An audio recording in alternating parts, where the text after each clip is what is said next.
Hello friends, तो मैं एक बार फिर से हाजिर हूँ कल के वीडियो का अगला हिस्सा लेकर। तो जैसा कि हमने पिछले वीडियो में 2 सवाल किए थे कि ऐसी कितनी कॉमिक्स है जिसकी अब तक फिल्म बनी और ऐसी कितनी फिल्म है जिसकी कॉमिक्स बनी हो। तो यहाँ लोगों को पहले सवाल का जवाब देने में कोई कठिनाई नहीं हुई, पर दूसरे सवाल का जवाब थोड़ा मुश्किल हो गया। पर अगर यही सवाल मैं इंडिया के हिसाब से पूछूं तो जवाब जस्ट उल्टा होगा। मतलब अगर मैं पूछूं कि इंडिया में कितनी ऐसी कॉमिक्स है जिसका फिल्म बना तो जवाब होगा 0।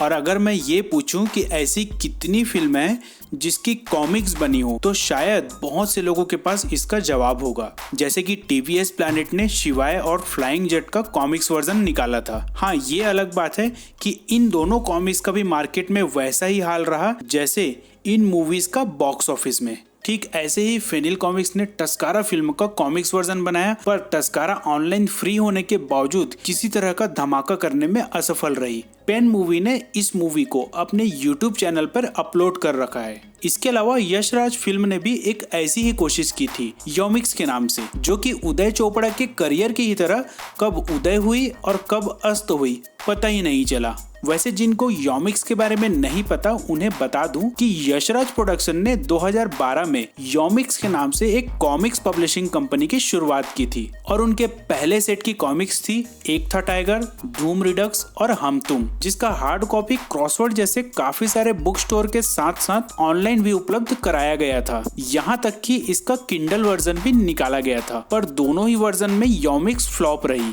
ग्राफिक्स इंडिया ने भी क्रिश और बाहुबली का कॉमिक्स वर्जन निकाला था, पर इसे भी कुछ खास सफलता नहीं मिली और इसी तरह बीच बीच में इक्के दुक्के ऐसे ही कॉमिक्स आने की न्यूज मिल जाती है। पर कुछ को बोला जा सकता है जो इस कॉन्सेप्ट में थोड़ी सफल रही, वो है शक्तिमान का कॉमिक्स वर्जन, जिसका प्रकाशन राज और डायमंड दोनों करते थे और उस वक्त लोगों के बीच फेमस भी हुआ था। पर फिलहाल दोनों ही कंपनियां इसका प्रकाशन बंद कर चुकी है। तो यहाँ एक सवाल उठता है दोस्तों कि बाहर की मार्केट में ये कॉन्सेप्ट बहुत ही अच्छा चलता है, पर यहाँ क्यों नहीं? तो उसका सबसे बड़ा और पहला कारण है दोस्तों कि एक तो अब इंडिया में वैसे भी कॉमिक्स रीडर बहुत कम है और जिस फिल्म को लोग बड़े पर्दे टीवी या मोबाइल पर ऑलरेडी देख चुके हैं, उसी सेम स्टोरी को कॉमिक्स में पढ़ने में किसको मजा आएगा। हाँ, अगर स्टोरी आगे बढ़ती या कुछ अलग होता तो शायद कुछ लोग दिलचस्पी दिखाते। और दूसरा कारण ये भी है कि इंडिया में फिल्म प्रोडक्शन हाउस अपनी फ्रेंचाइजी को फिल्म तक ही सीमित रखना चाहती है, जिसमें उनका ही अधिकार ज्यादा हो। क्रिस फ्रेंचाइजी को आप बोल सकते हो कि इस मामले में वो थोड़ा बेहतर की। जैसे कि इस फ्रेंचाइजी के अंतर्गत निकलोडियन ने जे बोले तो जादू नाम की एक एनिमेटेड 3D फिल्म लॉन्च की और कार्टून नेटवर्क ने भी किड क्रिश नाम की 4 2D एनिमेटेड फिल्म लॉन्च की। उसके अलावा वीडियो गेम और एक ग्राफिक इंडिया के साथ मिलकर क्रिश की एक कॉमिक्स भी लॉन्च की थी, जिसमें वो कॉमिक्स को छोड़कर बाकी सब में थोड़ा बहुत सफल भी रहे। पर बाकी प्रोडक्शन हाउस इस पे ज्यादा ध्यान नहीं दिए और जिसने दिया भी, जैसे कि यशराज फिल्म, उसने तेजा का ही रूल्स फॉलो किया। लाखों अंडों से करोड़ों मुर्गियां और उनके कई करोड़ अंडे और अरबों आमलेट, वो खाने के लिए ब्रेड भी मैं ही दूंगा, मैं बेकरी भी खोलूंगा। तो यहाँ आपको समझ आ गया होगा कि इस फिल्म में इंडस्ट्रीज का क्या हाल है। तो चलिए अब कंडीशन उल्टा करके देखते हैं और बात करते हैं कॉमिक्स बेस्ड फिल्म की। तो यहाँ तो भाई हाल और भी बुरा है। हमारे पास तो एग्जाम्पल देने के लिए भी कुछ नहीं है। अरे नाना आप नहीं, तो चाचा चौधरी की टीवी सीरियल को छोड़ दें तो इंडिया में अभी तक ऐसी कोई फिल्म नहीं है जो कॉमिक्स बेस्ड हो। याद रखें दोस्तों, मैं यहाँ केवल लाइव एक्शन फिल्म या सीरीज की बात कर रहा हूँ, एनिमेटेड फिल्म या सीरीज की नहीं। तो आइए देखते हैं दोस्तों उन कारणों को जिसके कारण इंडिया में कॉमिक्स का फिल्म एडॉप्टेशन आज तक नहीं हुआ।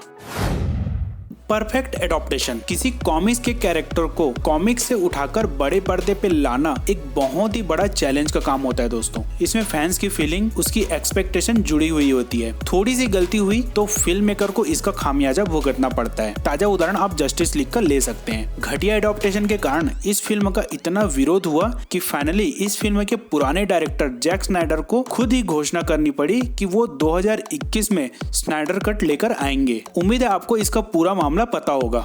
दूसरा बड़ा एग्जांपल है 2003 का Daredevil. Acting, personality, costume, dialogue, music सब कुछ औसत दर्जे के होने के कारण फैंस ने इसे सिरे से नकार दिया और इसे आज भी सबसे बुरा कॉमिक्स एडॉप्टेशन में गिना जाता है। और भी ऐसे काफी सारे मूवीज हैं जिनको उदाहरण के तौर पर देखा जाता है। वैसे वर्स्ट एडॉप्टेशन में डोनाल्ड डक के इस मूवी को कैसे भूल सकते हैं। तो ओवरऑल बोलने का मतलब ये है दोस्तों कि कम से कम आज के समय में अगर कोई सुपर हीरो की मूवी बना रहा है तो इन सब बातों का ध्यान रखना बहुत ही जरूरी है, क्योंकि अब वो समय नहीं रहा जब आप थर्मोकोल के कॉस्ट्यूम यूज करके सुपर हीरोज को पहना सको।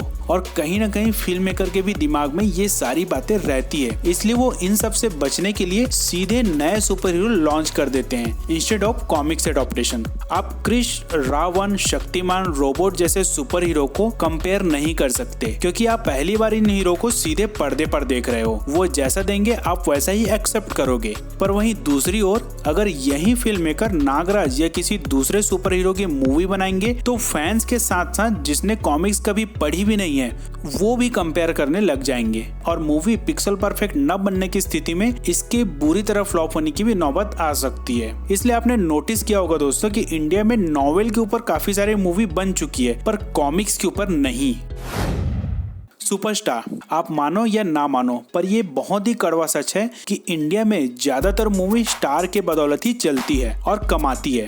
तो कोई भी अगर भारी भरकम इन्वेस्ट करके सुपर हीरो की मूवी बनाएगा तो चाहेगा ही कि उसका रिटर्न भी उसे अच्छा मिले और इसके लिए वो किसी स्टार को ही लेगा और जितना बड़ा स्टार उतनी बड़ी फीस। तो जो पैसे मूवी को परफेक्ट बनाने के लिए VFX और CGI में लगना चाहिए वो यहाँ लगते हैं स्टार्स के ऊपर। इसलिए आपने देखा होगा कि इंडिया में इन हाउस सुपर हीरोज की मूवी बनाई जाती है। मतलब जैसे क्रिश को फिल्म क्राफ्ट प्रोडक्शन बनाता है और फिल्म क्राफ्ट प्रोडक्शन के ऑनर है मिस्टर राकेश रोशन। अब राकेश रोशन कौन है ये मत पूछना। ठीक वैसे ही रावण को रेड चिलीज एंटरटेनमेंट ने बनाया जिसके ऑनर खुद शाहरुख खान है। शक्तिमान भी भीष्म इंटरनेशनल के अंडर बनता था जिसके ऑनर खुद शक्तिमान यानी मुकेश खन्ना जी हैं। तो इन सब एग्जाम्पल को देखकर आप समझ ही गए होंगे कि इंडिया में एक सुपर हीरो फिल्म बनाने के लिए कितने तिकड़म भिड़ाने पड़ते हैं।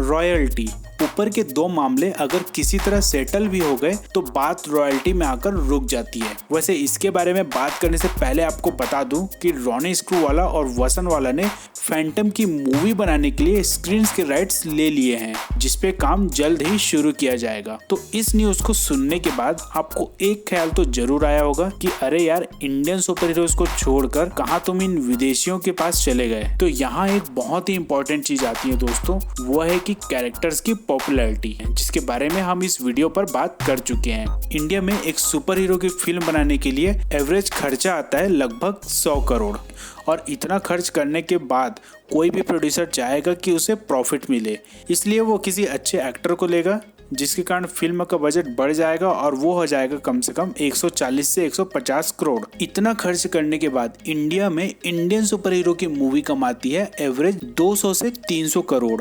अगर क्रिश 3 और रावण का डेटा के हिसाब से देखें तो अगर इतनी कमाई में पब्लिशर 10% भी लेगा तो प्रोड्यूसर को शायद उतना फायदा नहीं होगा। और यही कारण है जो कोई भी प्रोड्यूसर इंडिया में किसी तरह के कॉमिक्स एडॉप्टेशन से बचती है, खास तौर से इंडियन कॉमिक्स के एडॉप्टेशन से। इंडियन फिल्म मेकर्स ने फैंटम के राइट्स लेकर ये तो प्रूव कर ही दिया है कि उनको भरोसा है कि ये एक प्रॉफिट मेकिंग डिसीजन होगा, क्योंकि इस सुपर हीरो की पॉपुलैरिटी बहुत ही ज्यादा है। इंडिया में सुपर हीरो मूवीज का खराब रिकॉर्ड। दंगल मूवी का बजट 70 करोड़। इंडिया में बॉक्स ऑफिस कलेक्शन रहा 538 करोड़। ओवरसीज कलेक्शन रहा 1500 करोड़। सो ओवरऑल कलेक्शन रहा ऑलमोस्ट 2000 करोड़ का। रोबोट 2.0 का बजट 543 करोड़। इंडिया में box office collection 700 crore. Overseas collection 100 crore. So Robot का ओवरऑल कलेक्शन हुआ 800 करोड़। तो आप यहाँ आसानी से देख सकते हैं दोस्तों कि एक जो टिपिकल इंडियन मूवी है वो 70 करोड़ में बनी और लगभग 2000 करोड़ कमाई। वहीं दूसरी ओर इंडियन सुपर हीरो की बनी साई-फाई मूवी जिसका वर्ल्ड वाइड कलेक्शन भले ही 800 करोड़ रहा, पर इस फिल्म की बजट भी ज्यादा है जिसको अगर घटा दिया जाए तो प्रॉफिट लगभग बनता है 250 करोड़। तो जाहिर है दोस्तों कोई भी प्रोड्यूसर 250 करोड़ कमाने के बजाय 2000 करोड़ कमाने की जरूर सोचेगा। और उन्हें इस बात का अंदाजा भी है कि सुपर हीरो की मूवी के लिए न केवल इंडिया बल्कि वर्ल्ड वाइड कलेक्शन पे भी डिपेंड रहना पड़ेगा। पर जैसा कि हम जानते ही हैं, पूरी दुनिया में तो फिलहाल मार्वल और डीसी के सुपर हीरोज ने ही कब्जा करके रखा हुआ है, तो उनके रहते ये थोड़ा नहीं बहुत मुश्किल नजर आता है। तो इतना सब कुछ सुनने के बाद क्या हम ये मान लें कि हम इंडिया में कभी कॉमिक्स एडॉप्टेशन वाले सुपर हीरो की मूवी नहीं देख पाएंगे? ऐसा बिल्कुल नहीं है दोस्तों, पर इसके लिए पब्लिशर को ग्राउंड लेवल पे काफी काम करना होगा और फिल्म मेकर के साथ मिलकर अपरिचित जैसा बहुत ही मजेदार नॉन वीएफएक्स मूवी बनाकर एक नया ट्रेंड शुरू करना होगा। इंडियन ऑडियंस के साथ साथ ओवरसीज ऑडियंस को भी ध्यान में रखकर फिल्म बनाना होगा ताकि ज्यादा प्रॉफिट देखकर और भी फिल्म मेकर सामने आए। या तो दूसरा तरीका ये भी है कि पब्लिशर खुद ही प्रोडक्शन हाउस शुरू करे। सिम्स इम्पॉसिबल, बट वो रॉबी और स्टीफन अमिल से काफी कुछ सीख सकते हैं, जिन्होंने अपने 10 मिनट की एंटी हीरो शॉर्ट फिल्म के लिए $1.8 मिलियन जुटा लिए और अब उनकी फुल लेंथ मूवी भी बनाई जा रही है। और ये सब मुमकिन हुआ एक अच्छे कॉन्सेप्ट और इमोशनल प्रपोजल के बदौलत। इसके अलावा और भी काफी सारे तरीके मिल जाएंगे, बशर्ते पब्लिशर इस ओर ध्यान दे। तो बस इसी उम्मीद के साथ मैं भी ये वीडियो यहीं समाप्त करता हूँ। उम्मीद ये भी है कि बाकी वीडियोस की तरह ये वीडियो भी आपको पसंद आएगा। तो मिलते हैं दोस्तों अगले वीडियो में ऐसे ही किसी धमाकेदार टॉपिक के साथ।